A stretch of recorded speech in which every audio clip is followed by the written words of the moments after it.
Hello everyone, welcome to our channel. आज ही हमारी कुर्ती क्लास का पहला दिन, जो कि आप सभी की रिक्वेस्ट थी कि आप कुर्ती की क्लास स्टार्ट कीजिए, और मैंने यहाँ पर बिगिनर्स के अकॉर्डिंग क्लासेस शुरू की है। बिल्कुल जिसे जीरो से शुरुआत करनी है तो वो यहाँ पर स्टेप वाइज सीख सकता है। तो चलिए स्टार्ट करते हैं। आज मैं आपको जो जो ज़रूरी नाप चाहिए होते हैं कुर्ती के लिए वो हम देखेंगे। साथ ही कुर्ती में हम जब नाप लेते हैं ना, तो हमें किस पार्ट्स का नाप लेना है ये हम देखेंगे। ओके, तो आज हम बॉडी से नाप लेना नहीं सीखेंगे, हम ज़रूरी सारी पहली स्टेप देखेंगे। इसलिए आप वीडियो को मिस ना करें, पूरा देखें। उसके बाद मैं आगे की वीडियोस में कुर्ती से नाप लेकर भी कटिंग बता दूंगी और बॉडी से नाप लेकर भी कटिंग बता दूंगी। तो चलिए शुरू करते हैं।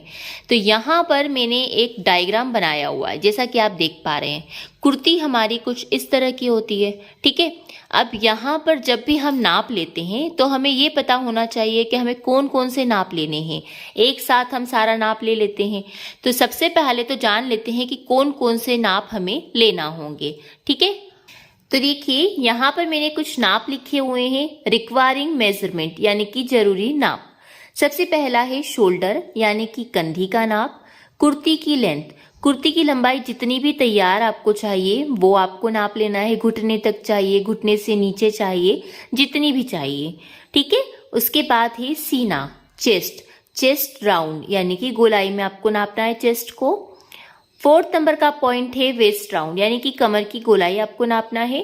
5th नंबर का पॉइंट है हमारा हिप राउंड, हिप यानी कि सीट। ओके, अब आगे देखते हैं।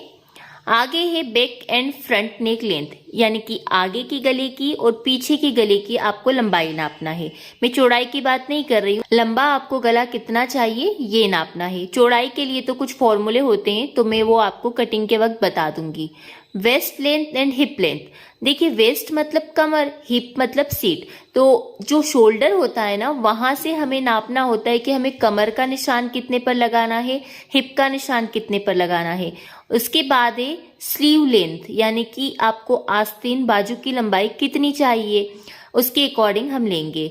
अब है बॉटम राउंड, तो जो बाजू की गोलाई होती ना, जितनी भी हमें लंबाई तैयार चाहिए स्लीव की, तो जहां पर हमारी लंबाई एंड होती है ना, वहीं पर हम राउंड नापते हैं कि बाजू की गोलाई कितनी आ रही है।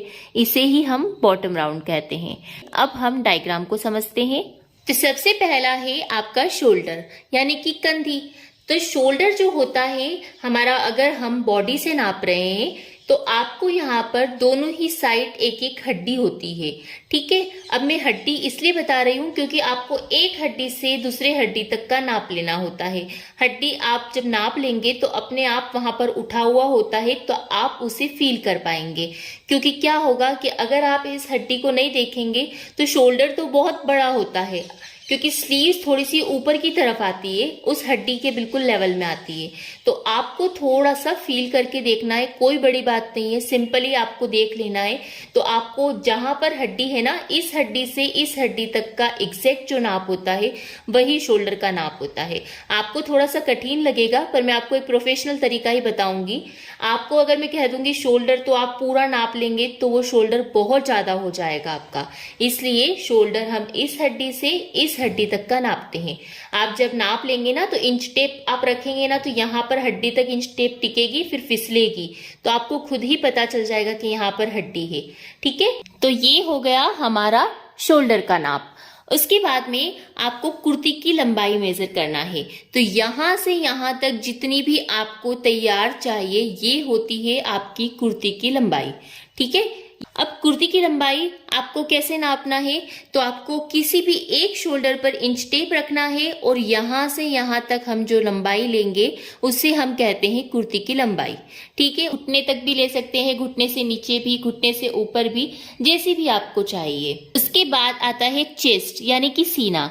तो देखिए इसके लिए आपको जहां पर आपकी हाथ होते हैं ना, ये देखिए यहाँ पर हमारा हाथ की गोलाई होती है, तो इस तरफ से इस तरफ तक आपको राउंड में नापना होता है। यहाँ से यहाँ पीछे भी इंच टेप को लेना है, बैक के साइड भी, और पूरा यहाँ से यहाँ तक का मेजरमेंट करना होता है।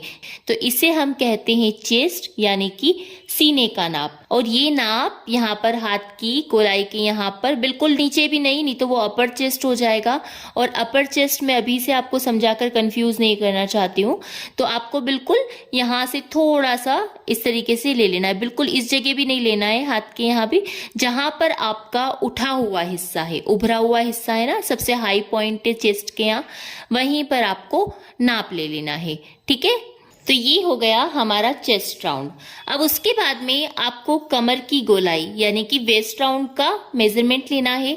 तो इसके लिए अगर आपको समझ में नहीं आता है कि कमर कहाँ है, तो आप क्लाइंट को कहिए कि आप हाथ सीधे करके खड़े रहिए और जहां पर आपकी कोहनी आ रही है हाथ की, वहीं पर आपकी कमर होती है।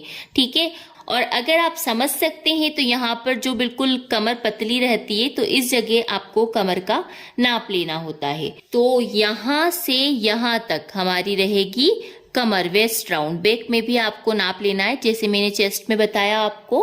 अब उसके बाद आता है हमारा हिप राउंड का नाप। तो अगर आपको समझ में आ जाता है कि यहाँ पर ज्यादा उभरा हुआ हिस्सा है गोलाई में हिप का, तो हमें नाप ले लेना है।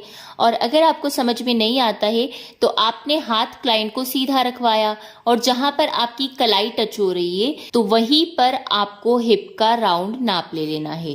ठीक है, बहुत सिंपल सा फंडा है, कलाई जहां पर आपकी टच हो रही है वहीं पर आपको राउंड में नाप ले लेना है हिप का, सीट का।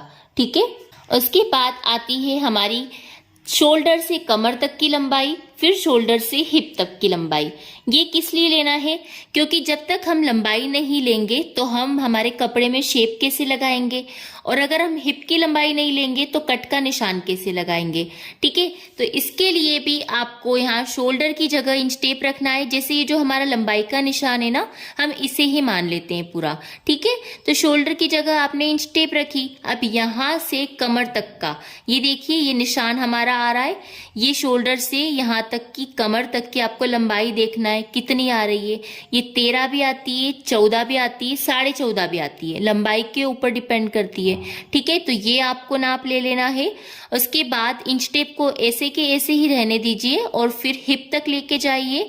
शोल्डर से हिप तक की लेंथ कितनी आ रही है? ये 19, 20, 21, 21.5 तक भी आ सकती है। तो ये आपको लेंथ भी नाप लेना है।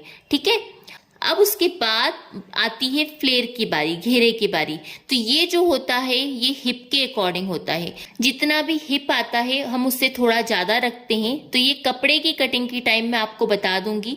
और अगर आप कुर्ती से नाप ले रहे हैं तो यहाँ से यहाँ तक आपको कुर्ती को नाप लेना है कि कितना आ रहा है। तो इससे हम कहते हैं फ्लेयर और घेरा। ठीक है, अब हम यहाँ पर स्लीव्स को और नेक को यानी कि गले को और स्लीव को समझेंगे। आर्म होल आपको अभी नापने की कोई जरूरत नहीं है, मैं आपको फॉर्मूले बता दूंगी कुर्ती के लिए, उससे आप किसी भी साइज का आर्म होल आसानी से निकाल लेंगे। तो सबसे पहले हम स्लीव्स को समझ लेते हैं। तो स्लीव के लिए आपको इंच टेप को यहाँ रखना है जहां पर हमारी हड्डी थी ना, मैंने कहा था शोल्डर का नाप हम हड्डी तक लेंगे, तो वहीं पर हमें वापस इंच टेप रखना है। और जितनी भी लंबी आपको स्लीव्स चाहिए, मान लीजिए आपको यहाँ तक की स्लीव चाहिए तो आपको यहाँ से यहाँ तक की लंबाई नाप लेना है। अगर आपको स्लीव यहाँ तक की चाहिए तो आपको यहाँ से यहाँ तक की लंबाई नाप लेना है। तो इसे हम क्या कहेंगे? बाजू की लंबाई। उसके बाद आपको जितनी भी लंबाई चाहिए, जैसे कि आपको ये वाली चाहिए, ठीक है, तो आपको क्या करना है, यहाँ से यहाँ हाथ की जो गोलाई है ना, इसे कहते हैं बॉटम राउंड। तो अब आपको यहाँ से यहाँ का बॉटम राउंड बाजू की गोलाई नाप लेना है कि आपकी कितनी आ रही है। 10 आ रही है, 12 आ रही है, जितनी भी आ रही है, ये होती है आपकी बाजू की गोलाई यानी कि बॉटम राउंड। ठीक है, अब उसके बाद में आपको नेक का निशान ले लेना है, गले की लंबाई का। तो आपको यहाँ पर इंच टेप रखना है शोल्डर के यहाँ और इस तरीके से नाप ले लेना है। और हाँ, एक बात का इसमें आपको ध्यान रखना है कि अगर आपको गला बड़ा चाहिए आगे का, तो आपको इंच टेप को तिरछा रखना है। अब तिरछा कैसे? तो आपको इंच टेप को इस तरीके से रखकर नाप लेना है, क्योंकि क्या होता है कि बड़ा गला अगर आपको चाहिए होता है तो फिर ये थोड़ा सा बढ़ जाता है, इसीलिए आपको इंच टेप को तिरछा रख लेना है। ठीक है, इसी तरीके से आपको बैक का नेक भी नाप लेना है, गले की लंबाई, और फ्रंट नेक की भी लंबाई मेजर कर लेना है। तो गाइस ये थी हमारी कुर्ती क्लास 1। जो जो जरूरी नाप हमें चाहिए थे वो हमने समझ लिया, कहाँ कहाँ से हमें नाप लेना है वो हमने समझ लिया। अब हम बॉडी से नाप लेकर सीखेंगे और तैयार जो कुर्ती होती है उसका भी नाप लेना सीखेंगे। तो मैंने बेसिक से शुरुआत की, इसीलिए मैंने पहले ये वीडियो बनाई है ताकि आप लोग इजीली समझ सके। तो मैं उम्मीद करती हूँ आपको ये वीडियो पसंद आई होगी और समझ आई होगी। और कहीं भी आपको कंफ्यूजन है या नहीं समझ में आ रहा है तो आप मुझे नीचे कॉमेंट में जरूर बताइएगा। और अगर आप ब्लाउज क्लास इन चीजों को देखना चाहते हैं तो आप हमारे करिश्मा क्रिएशन वाले चैनल पर जा सकते हैं। सो वीडियो पसंद आई हो तो please like share and channel को सब्सक्राइब कीजिएगा। फिर मिलती हूँ मैं नेक्स्ट वीडियो में किसी नई चीज के साथ। तब तक के लिए bye bye and thanks for watching guys.